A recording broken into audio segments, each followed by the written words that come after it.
Today is the fourth day of Black History Month, so here's a black person who made history that you should know about.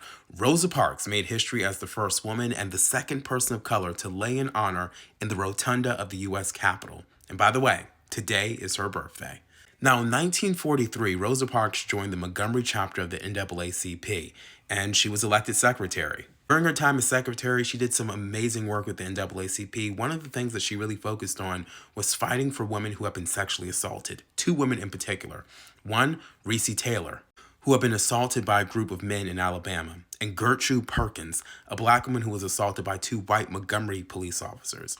Both were a part of her Committee for Equal Justice, and the Chicago Defender called that campaign the strongest campaign to be seen for equal justice in a decade. In 1943, Rosa Parks got on a bus using the front entrance of the bus.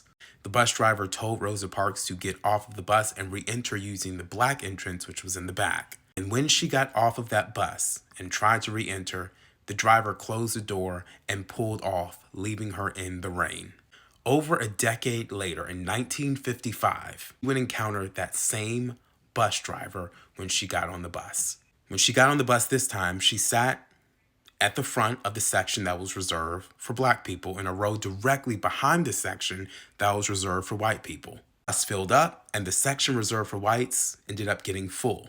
The bus driver came to the back and instructed Rosa Parks and three others to get up so that the white people could have a seat in their section. They all got up and moved except for Rosa Parks. The driver said he would call the police. He did. The police came. She was arrested, and then she was bailed out. Did spark the Montgomery bus boycott in a way that was huge. With this boycott, there was a fight to hire black bus drivers, and there was a push to have that middle section of buses be solely first come, first serve.